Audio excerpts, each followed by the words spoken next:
meluncurkan roket yang seharga cuma $20.000 menghancurkan satu roketnya Amerika atau Israel seharga $1 juta. Coba bayangkan, ada 86.000 tentara Israel itu terkena gangguan jiwa ODGJ. Oh iya, mau Jadi nggak- babak belur ini semua. Jadi sebenarnya Negara kolonial tidak punya hak untuk mempertahankan diri sendiri, sementara dia mengokupasi negara yang dijajah gitu. Itu Israel itu kan penjajah yang melakukan penjajahan sedemikian kejam. Masa menghadapi sipil non kombatan harus dibutuhkan senjata bom seberat 900 kilo. Apa nggak bejat sekali itu? Mengerikan. Setan banalitas, banality of evil. Ini yang harus anak muda pertahankan gitu. Anak muda mampu lawan banalitas of evil ini ya. Banalitas setan ini yang mengkacau, merancu pikiran orang. Tentara Israel itu nomor teleponnya bisa dibongkar semua ya kan, diteleponin sama netizen dari Indonesia, itu dasar.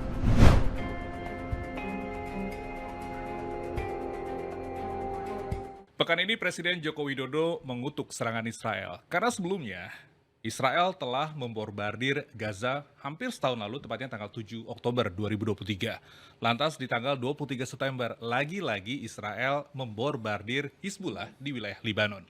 Korban nyawa pun berjatuhan. PBB pun menuntut untuk dilakukannya gencatan senjata. Lantas apa sebenarnya yang bisa dilakukan anak-anak muda Indonesia untuk menyikapi perseteruan di Timur Tengah ini? Saat ini saya sudah bersama dengan pengamat dan juga mantan diplomat Indonesia, Play Priyatna. Selamat pagi, Bapak.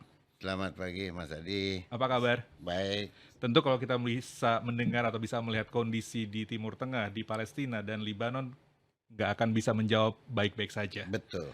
Anda melihatnya sejauh ini, setelah tanggal 23, bahkan sebelumnya tanggal 17 Ya. sampai dengan tanggal 18 ketika penyeranta meledak. Ya. Bagaimana Anda melihat ini? Mengerikan. Jadi saya ikut seorang penulis buku, Rosa Brooke ya, yang mengatakan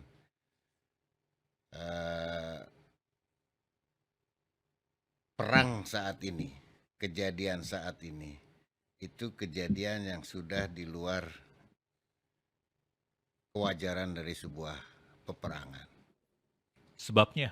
Ini lebih sebagai penyerangan.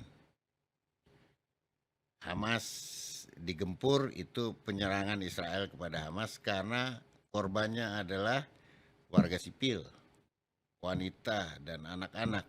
Sampai hari ini sudah 41.000 lebih ya, termasuk yang luka, cacat. Nah itu suara nurani kita tergerak. Saya yakin anak-anak muda juga ya, sebagaimana anak-anak saya juga umurnya segitu, merasakan terpanggil gitu. Bagaimana bisa peperangan ini berubah, tidak menyerang kombatan, tapi menyerang penduduk sipil, menyerang wanita, menyerang anak-anak, sekolah, ambulans, bantuan dihancurkan ya kan, dibuangin itu semua pemberian bantuan, dan sekarang sudah 83% Israel memblok bantuan itu bisa disalurkan. Iya. Ini sangat menyedihkan. Nah, anak muda kita tentunya punya panggilan kemanusiaan di sini.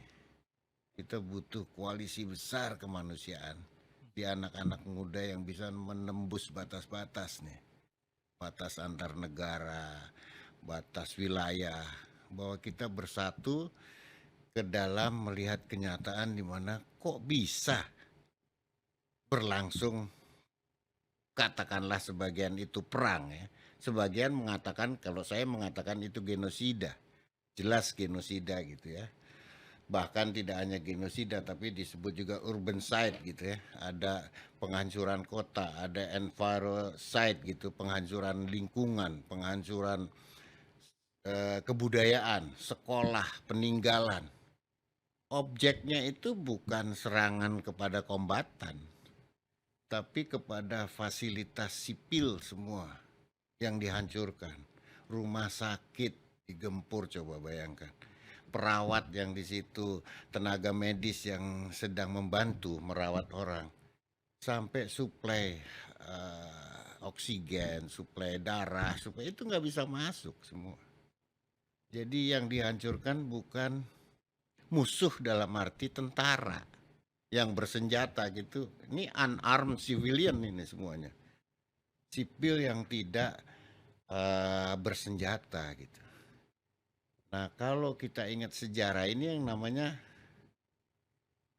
setan banalitas, banality of evil, evil. Jadi banalitas semua yang di luar ini disuguhkan kepada kita seolah-olah menjadi normal gitu. Nah, Ini itu. menjadi kenormalan baru seolah-olah bahwa orang dibunuh biasa saja. Collateral damage, ada korban wanita, korban anak-anak di dalam tenda yang Iya. kalau di Rafah itu malah dibilang Holocaust, 10 Holocaust Betul.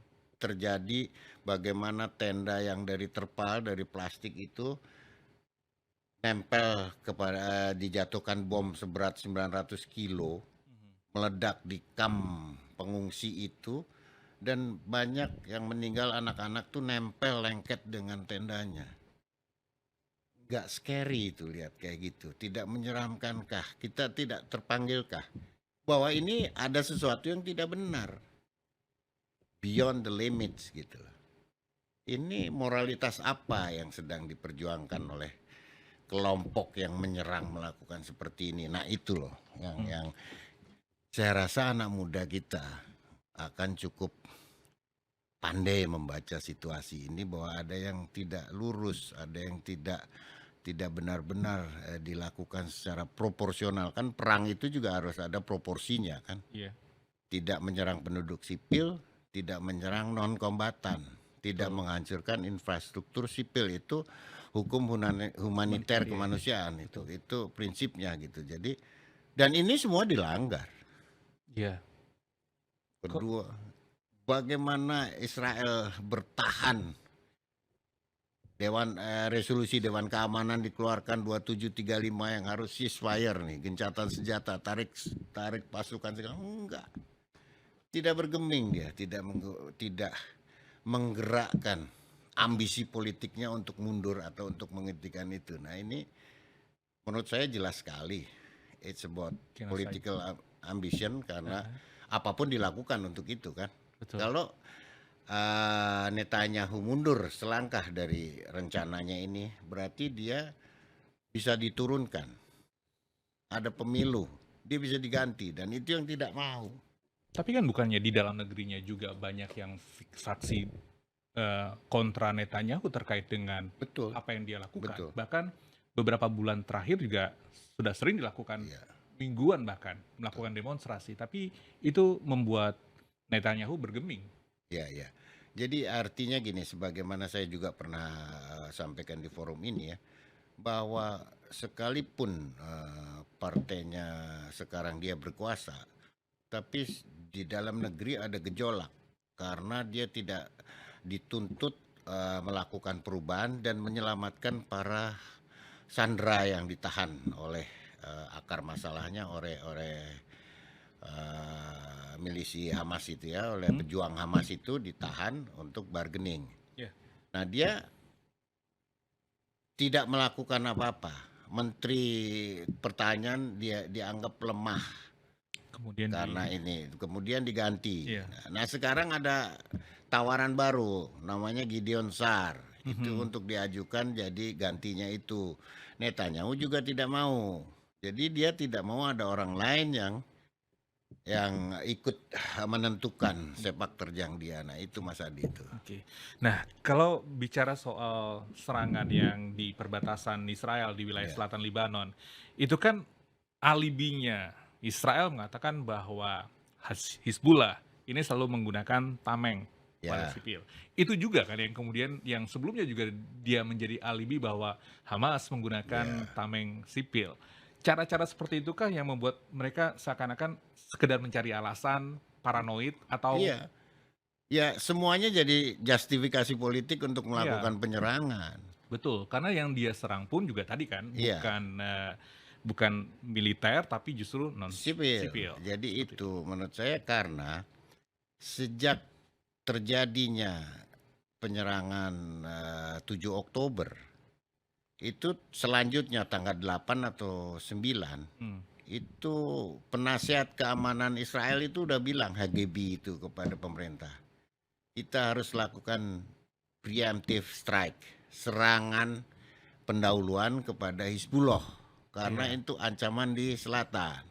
Nah itu, Nah, itu kan di utara, maksud saya di utara Israel yang berbatasan dengan Lebanon. Lebanon. Nah, di situ. Itu sudah niatnya sudah ada tuh. Mensreanya udah nongol di situ. Mhm mhm. Bahwa ini Israel punya agenda lain yang untuk melakukan serangan dengan motif yang sama gitu. Mhm. Dengan dalih yang sama, dia untuk melakukan serangan karena dia ingin kan dari perang kemarin, dari gempuran ke Gaza itu banyak orang Israel yang pemukim-pemukim di utara nyebrang. Iya, Nah itu dia alasannya sekarang dibalik. Dia pengen balikin ini aman, sekitar 60.000 orang mhm. pemukim ini harus balik aman. Nah jadi dia lakukan serang. Nah ini kan lucu. Seakan-akan itu menjadi hal yang membahayakan warga Iya, negaranya, padahal ya seakan-akan itu perbuatan Hizbullah padahal dia sendiri gitu loh. betul Itu betul. loh yang selalu. Tapi kalau bicara soal agenda, kan pada akhirnya mata dunia itu sekarang ini menuju ke selatan Libanon. Ya, ya, Takutnya adalah mereka, Israel itu, melakukan sesuatu agenda di Rafah atau di ya, jalur Gaza yang sekarang ini mungkin tidak menjadi magnitudnya dunia untuk memperhatikan ya, itu. Apakah itu menurut Bapak jadi, agenda tersembunyi mereka? ya, Menjadikan dunia, magnitudnya ke Libanon, padahal di, Palestina, di ya, Gaza, dia sudah melakukan agenda-agenda membangun permukiman ilegal, seperti itu. betul. Jadi Israel itu selalu menggunakan pakem yang eh, tidak mematuhi aturan apapun itu yang ada. Apapun kesepakatan itu Mhm, yang ada, dia nggak pernah mau ikuti. Contohnya ini ya, di Lebanon Selatan gitu kan. Di situ juga banyak apa ya, pemukim-pemukim yang di perbatasan itu biasa pindah-pindah kan. iya, Siang ke sini, malam balik atau keluarga mereka. Nah, itu ketika mereka di perbatasan diperlakukan sebagai Hizbullah kadang-kadang. mhm, Nah, ini yang juga justifikasi ini dilakukan Israel terus gitu. Coba bayangkan Mas, sudah ada resolusi Dewan Keamanan PBB 2730 oke, 10 Juni 2024 untuk Israel melakukan gencatan senjata, menarik mundur pasukannya, mhm, dan melakukan pembicaraan awal mengenai pembebasan para sandera. Tiga hal ini kan sekarang di kuncinya dua tidak dilakukan, satu sedang dibicarakan, tapi juga diganjel, setuju, dibelokkan untuk tidak mau dilakukan. iya, Nah, ada sebagian pengamat yang mengatakan orang itu akal-akalannya Israel ini untuk bisa masuk sekarang ke Hizbullah, menyerang Hizbullah dengan itu gitu. Biden itu sebetulnya punya teori mhm, kalau para sandera ini dilepaskan, ketegangan di selatan maupun ketegangan dengan Lebanon akan berkurang. iya, Israel nggak mau itu. Israel tetap yakin bahwa Hizbullah ancaman, bahwa mhm, semua yang ada di perbatasan ini adalah gerakan yang berpotensi untuk mengancam dia. Jadi dia untuk menolak pembebasan Sandra ini nembak dulu ini ke Hizbullahnya, nah itu, diacak dulu ini. mhm, Jadi sementara dia di sini tidak berhasil menegosiasikan untuk pembebasan Sandra. Kan sebetulnya kelemahannya di situ. betul betul. Nah, ini yang dijadiin sekarang apa ya pengalihan dia untuk menyerang Hizbullah. Ketika semua Itu. negara dianggap musuh Dia. oleh Israel, Palestina, Ya. Lebanon dengan Hizbullahnya. Ada potensi kalau misalkan ini merambat ke wilayah negara lain dan ini memang sudah agendanya Israel untuk menguasai Timur Tengah atau Ya. mungkin membakar sentimen negatif dari negara-negara yang bersekutu dengan Israel atau juga Ya. bersekutu dengan Ada secara teoritis ya. Mhm. Jadi memang Israel bermusuhan dengan Iran, itu sudah. karena iya Nah, dianggap Hizbullah itu proksinya Iran. Poros Begitu juga perlawanannya. poros perlawanannya. Begitu juga Houthi, ya kan? Dianggap poros yang punya proksi dengan Iran gitu. Semuanya dianggap musuh dengan kekuatan yang diberikan itu. begitu paranoidnya Israel. Iya. Sementara dia semua mendapatkan suplai senjata, pasokan senjata dari Amerika dan Inggris dan yang negara yang lain gitu loh. Jadi ada banyak hal yang saya selalu bilang kalau Israel itu pasti antara kebohongan dan akal-akalan gitu loh. Mhm. Jadi terlalu banyak itu hal yang di sini yang Oke. Tapi menurut Anda, mengapa Israel selalu merasa terancam oleh negara yang nggak punya nuklir seperti Palestina, Hizbullah Lebanon, Houthi Yaman, mungkin Iran, Turki? ya Israel itu kan penjajah yang melakukan penjajahan sedemikian kejam dari tahun katakanlah hampir masuk 1983. ya dari tahun 45 lah gitu Bahkan jauh aja dari situ itu. jauh dari itu Nakba itu segala macam Mhm. sampai yang terakhir kemarin resolusi Dewan Keamanan itu berapa puluh tahun gitu. Betul. Dan itu dia nggak pernah patuhi gitu. Tekanan-tekanan bahkan nggak ada. Bahkan Tekanan nggak tekanan-tekanan ada. tetap bergeming, nggak? Iya. Seakan-akan cuma sweetener yang ya sudahlah. Iya, ini coba dengan Libanon itu ada resolusinya 1701 bahwa mereka harus berdamai Israel dengan Libanon, Mhm. saling menjaga diri tidak. Makanya ada UNIFIL 78 itu disebut dengan resolusi 425 426. Mhm. Dibentuklah UNIFIL untuk mengawal perbatasan ini sekeliling Israel tidak harus melucuti senjata, Hizbullah juga. Tapi kan tidak dilakukan oleh Israel. Dan tidak juga Hizbullah otomatis juga ingin melindungi diri kan. Mhm. Jadi situasinya dibuat tidak pernah ikut ketentuan yang berlaku gitu. Iya. Itu cara dia itu. Jadi satu diktum membuat dunia tak berdaya gitu loh seolah-olah. Nah, inilah yang ingin dibangun Israel. Ini apa kawan-kawan anak-anak muda mungkin mesti mempelajari itu, ada diktum dunia tak berdaya yang membuat Israel membalikkan situasi seolah-olah dia yang paling benar dan dunia ini salah dan dia yang menjadi terzolimi atau jadi korbannya. Playing victim Playing maksudnya. victim. Oke. That's very clear itu. Oke. Tapi yang menarik adalah ini terkait dengan serangan ke Hizbullah Israel ini. Bahkan Menlu Mesir, Irak dan Yordania. Tadi saya mengatakan bahwa ini Israel main perang-perangan dengan dengan negara sekitarnya. Menlu Mesir, Irak, Yordania Amerika, ini menyebut Israel ini sedang mengajak Timur Tengah perang habis-habisan. Anda punya analisa hal ini? Itu adalah emergency brake, rem tangan yang harus ditarik oleh para pemimpin dunia untuk menghentikan nih. Ini kalau terus pasti semua bisa terus terlibat gitu. Iya. Karena seperti tadi sebab akibat kan. Betul. Kenapa Hizbullah menyerang kembali Israel? Karena kalau lihat ke belakang itu banyak sekali tindakan Israel yang sangat bermusuhan, melakukan pembunuhan politik kepada tokoh Hizbullah. Januari juga melakukan pembunuhan politik kepada pejuang Palestina, Hamas itu di Beirut. Betul. Nah ini terus gitu, dan dia kemarin terakhir itu Juli dia melakukan serangan di perbatasan. Nah inilah yang dibalas oleh Hizbullah. Jadi titik pangkalnya tuh sebetulnya ya Israel gitu. Betul. Nah ini yang harus kita berani melihat gitu. Kalau yang paling berpotensi, kalau tadi menyebut bahwa negara-negara Timur Tengah yang berbatasan langsung, yang bersinggungan langsung bahkan Mesir, Ya, di Rafah, ya, kemudian juga di Lebanon di selatannya, ya, yang terdekat juga Yordania, betul. Syria, yang mungkin menjadi sasaran berikutnya, mencari salahnya kelompok militan yang Ya, kemudian dia mengatakan bahwa ada kelompok militan yang berlindung di balik tameng warga sipil.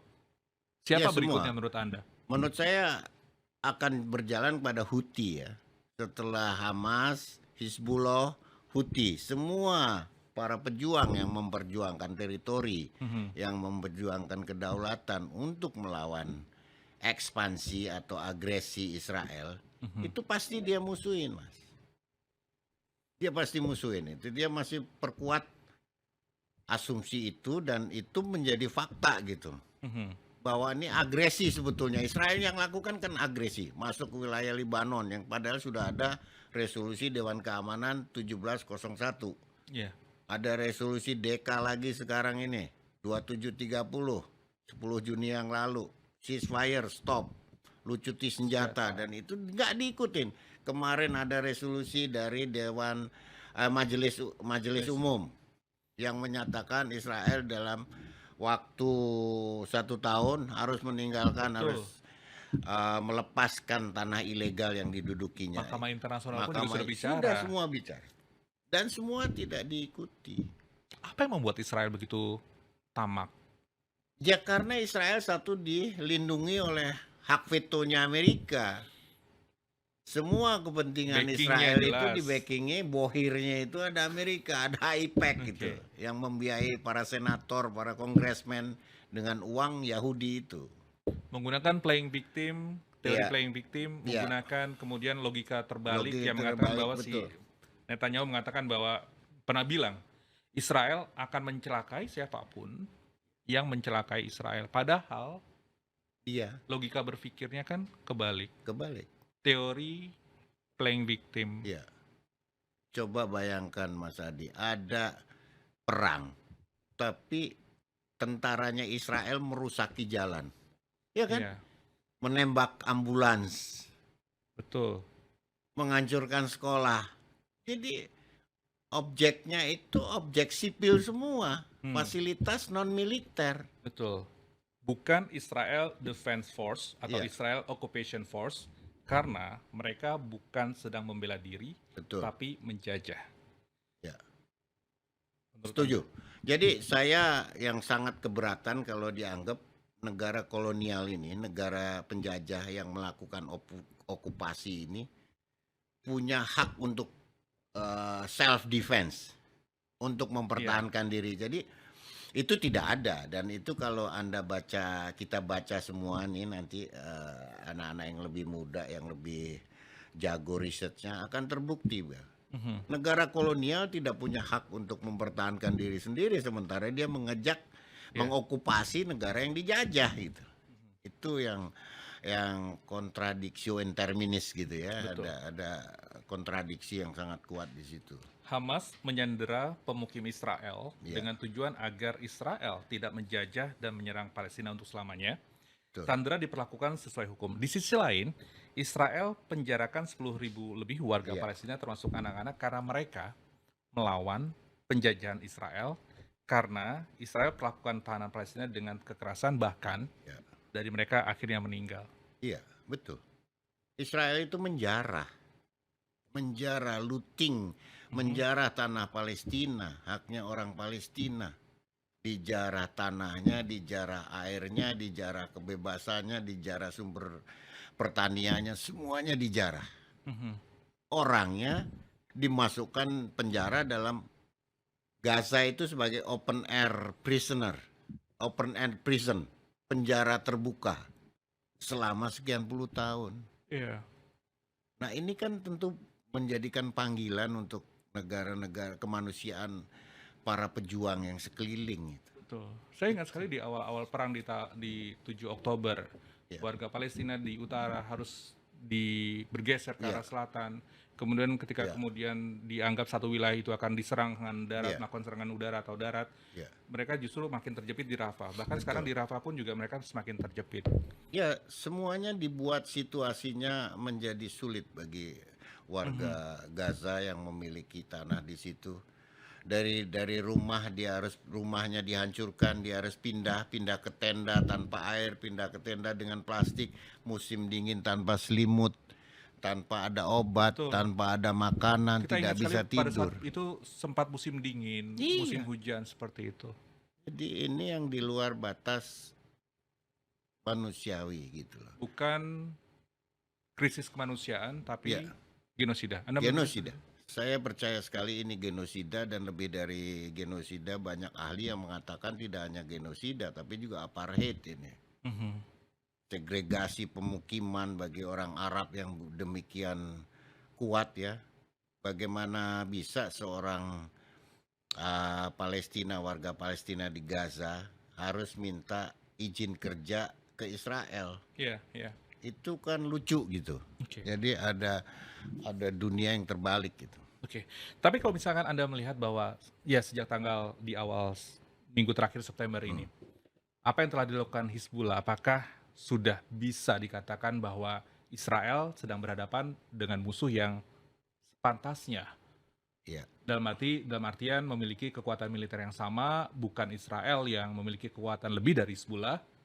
ya. Anda melihatnya seperti apa? Jadi ada beberapa hal ya. Salah satu nih dua nih. Hizbullah itu kan bermukim di wilayah Libanon. Mhm. Libanon punya perbatasan yang sangat dekat dengan Israel ya. Iya. Dan yang paling kuat dari itu, Hizbullah ini dapat senjata-senjata canggih dari banyak sumber yang belum diketahui dari mana dia bisa. Mhm. Dan bahkan dia bisa meluncurkan roket yang seharga cuma $20.000, menghancurkan satu roketnya Amerika atau Israel seharga $1 juta. Coba Nah, bayangkan itu. gitu. Kemajuan teknologi yang bisa direbut, bisa diterima Hizbullah baik dari suplai pasar gelap maupun Mhm. Iran, kan mengagumkan gitu loh. Oke. Untuk melakukan. Tapi sejauh ini Anda melihat peta politik di Timur Tengah itu seperti apa? Ketika kemudian negara-negara poros perlawanan ini pendukung Palestina, kita bisa melihat ada Libanon, kemudian juga ada Irak, Iran, Yaman. Positioning Israel ini kan sebenarnya cukup terjepit. Betul. Apa yang membuat kemudian mereka besar Ya, kepala? Israel itu punya senjata, Mas. Itu persoalannya. Arsenal, gudang senjata. Israel itu menjadi gudang senjatanya Amerika, Inggris, dan Mhm. Barat. Semua senjata canggihnya itu ada di situ. Oke. Nah, kemampuan persenjataan Israel inilah yang membuat dia menjadi angkuh, menjadi Mhm. tidak mau berdialog dengan kelompok yang lain atau negara yang lain. Mhm. Bagaimana tidak, di tengah kecaman terhadap Israel, di tengah kecaman Biden terhadap Israel, suplai senjata ke Israel tidak berhenti dari Amerika. Itu kan nonsens gitu loh. Betul, betul. Membesarkan Israel, mengkritik Israelnya itu basa-basi, dan tapi membesarkan Israel dengan persenjataan yang dahsyat. Bahkan kemarin digunakan bom fosfor untuk sipil. Itu Itu ngeri itu. yang tidak, yang di luar Iya, di luar nalar, bahkan kita bisa terima gitu loh. nggak Akal bisa sehat terima. nggak bisa Itu terima nggak bisa itu. terima. Nah, Pak Pley, apakah kemudian menurut pandangan Anda, perang Israel Hizbullah di Lebanon ini sekedar saling balas serangan atau ada catatan lain yang bisa Anda analisa? Ya, saya analisanya pertama bahwa ini ambisi Netanyahu, ya. Sekali lagi ini adalah ambisi Ambisi Netanyahu. Netanyahu yang begitu ingin mempertahankan kekuasaannya, dan perang menjadi dalih dia mempertahankan kekuasaan dia gitu. Mhm. Jadi ini sebuah keinginan yang tidak terselubung, tapi sudah terbuka bahwa Netanyahu itu ingin bertahan menjadi perdana menteri nih. takut dia kalau disuruh mundur atau dijatuhkan. Karena kemungkinan kalau misalkan dia mundur pun pasti ancaman dia menjadi kriminal perang pun juga sudah Betul, menunggu. sudah menunggu semua. Ah, ICJ, arrest warrant-nya itu, surat itu itu udah ada. mau nggak mau, Pengadilan dalam negeri, betul. kasus korupsi, kasus istrinya juga korupsi. Mau Jadi nggak, babak belur ini semua. jadi sebenarnya Kalau dia. itu sebenarnya ini apa ya? Ya itu tadi Bapak Iya, mengatakan bahwa ini sekedar ambisinya ambisinya dia. Netanyahu yang tidak ingin kemudian di akhir Di masa akhir, iya. jabatannya dia akan menjadi seorang kriminal karena begitu banyak Iya, betul. tuntutan yang ditunggu. Tapi pada akhirnya kalau misalkan kita ngomong soal Hizbullah, kita ngomong soal perang antara Hamas dengan Israel Iya. seperti itu. Kan kita juga pengen tahu nih, anak-anak muda. Tadi kita juga Iya. menggarisbawahi gitu kan, anak muda menyikapinya terkait dengan perang Timur Tengah antara Israel, Palestina ya, dengan Hamasnya, kemudian juga dengan Hizbullah. Toh juga anak-anak muda nggak bisa terjun langsung Iya. ke medan perang. Iya. Apa yang bisa dilakukan anak-anak muda Indonesia? Ya, sebelum ke anak Indonesia ya, saya lihat Silakan. dulu. Jadi ini ada sebuah ironi.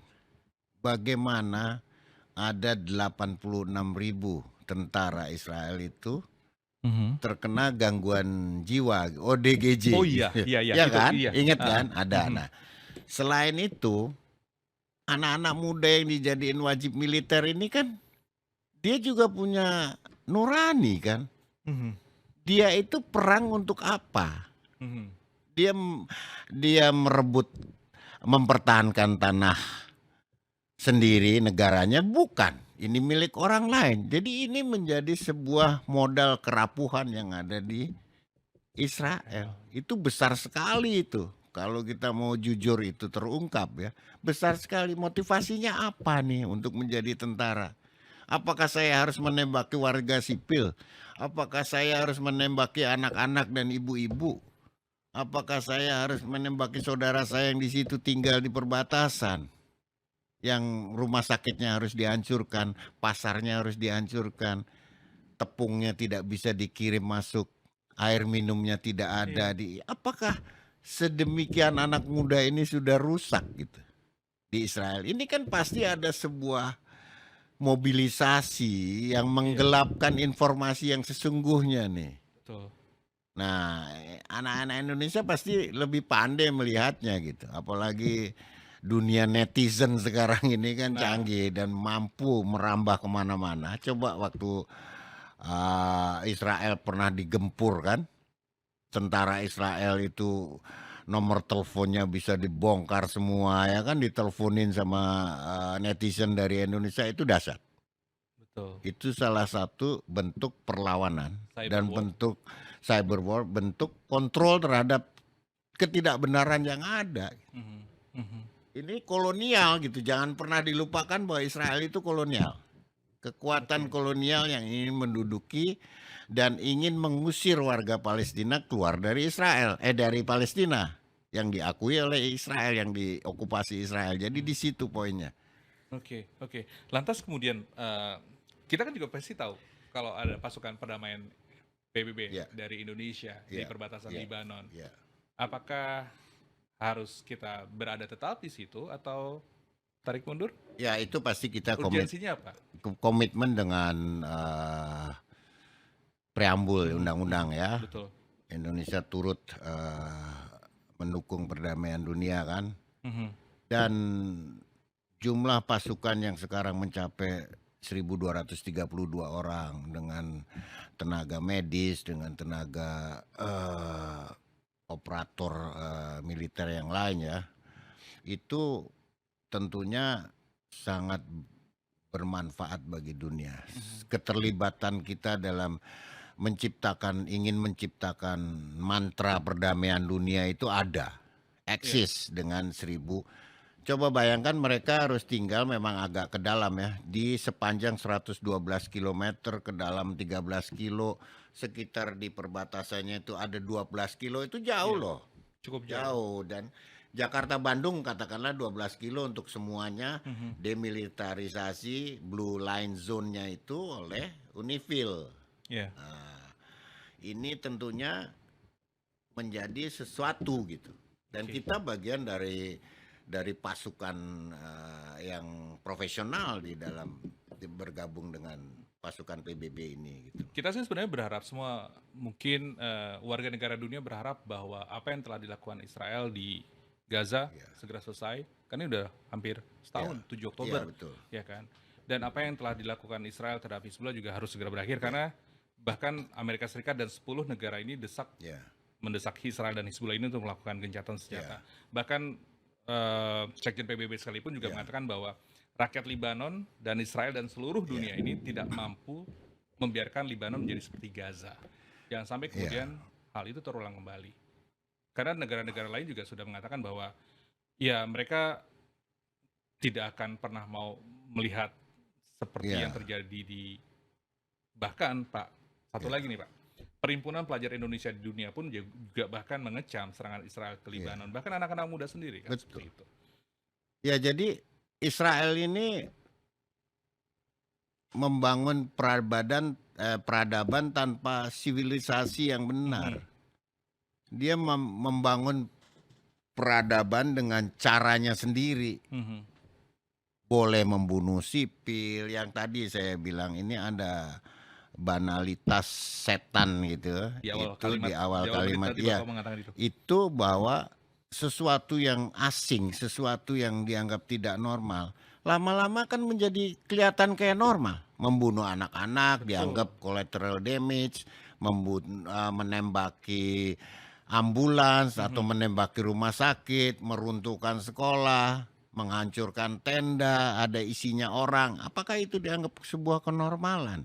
Nah, ini yang harus anak muda pertahankan gitu. Anak muda mampu lawan banalitas of evil ini ya.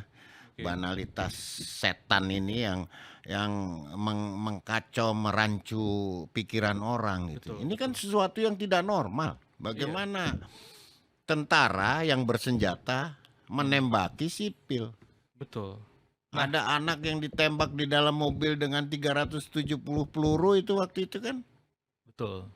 Coba.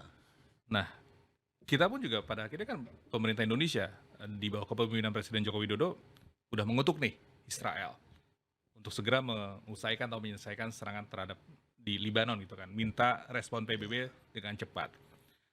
Dari Bapak sendiri, pemerintah Indonesia tuh harus turun tangan seperti apa lagi untuk menekan Israel untuk stop. Jadi jangankan cuman Indonesia, ada 100 berapa kemarin tuh 124 negara yang mengharapkan Israel mencabut. Iya. 140 sekian negara loh Mas. Tapi masih ada juga yang membela 14. Nah, Nggak usah katanya, biarin aja Israel masih kan. Sementara sisanya 30 sekian abstain. iya, iya. Nggak bikin voting. Itu kalau potret itu kita ambil, membayangkan nggak bagaimana dunia ini mengepung Israel, mengisolasi Israel sedemikian rupa, masih juga dibela. Dan salah satu pembelanya adalah Amerika Serikat. Dengan hak veto, dengan keistimewaan yang lain. Coba, jadi ada sebuah kerumitan yang dibuat oleh Israel kepada dunia ini. Israel tidak hanya membuat rumit Hamas, Hizbullah atau Houthi atau yang lain, tapi membuat kerumitan baru bagi dunia gitu, tatanan dunia gitu. Betul. ICJ dilawan, Mahkamah Internasional dilawan, semua dilawan. Institusi apapun dia dilawan. Dan itu perlawanannya hanya bermodal senjata. Coba stop tuh senjatanya. Supply Amerika ke Israel. Sebenarnya jawabannya sudah ada itu. Iya. Kan? Stop. Supply Stop. senjata. Minta supply senjata, stop apapun senjatanya. Iya. Masa menghadapi sipil non-kombatan harus dibutuhkan senjata bom seberat 900 kilo. Nah itu. Untuk melawan sebuah tenda yang berisi anak-anak dan ibu-ibu gitu. Apa nggak bejat sekali itu? Betul sekali. Karena itu tadi kan, tidak hanya Indonesia yang menentang. Bahkan Iran memberikan sinyal bahwa mereka akan kirim pasukan bantu Hizbullah. Kemudian juga Erdogan menegaskan bahwa Turki akan dukung Libanon lawan serangan Israel. Bahkan Presiden Prancis Emmanuel Macron bahkan menjanjikan dukungan penuh untuk Libanon. Enough, cukup. Iya. Kurang apa lagi? Jadi coba kita lihat fair nggak nih buat anak muda. Kalau Israel dibantu habis-habisan oleh Amerika dengan senjata, ya wajar dong kalau Iran atau negara lain juga bantu saudaranya yang sedang dizolimi, ditindas di Palestina kan. Begitu juga melakukan perlawanan. Panggilan kemanusiaan ini yang tidak bisa diabaikan gitu. Betul, betul sekali. Itu. Kita berharap bahwa nggak akan pernah berhenti upaya untuk menghentikan apa yang telah terjadi di Timur Tengah. Masih terus masih terus berupaya. Jangan sampai kemudian kita menyerah, masyarakat dunia menyerah apa yang telah dilakukan oleh Israel terhadap Hizbullah di Libanon ataupun juga masyarakat Gaza di Palestina dan lain-lainnya. Pak Pley Priyatna, mantan diplomat Indonesia, terima kasih udah hadir di Crosscheck hari ini. Semoga bermanfaat. Sangat bermanfaat. Dan demikian Crosscheck untuk edisi hari ini. Saya Pri Hadiadi ucap terima kasih dan pamit undur diri. Kita akan kembali dengan topik di Crosscheck lainnya. Sampai jumpa.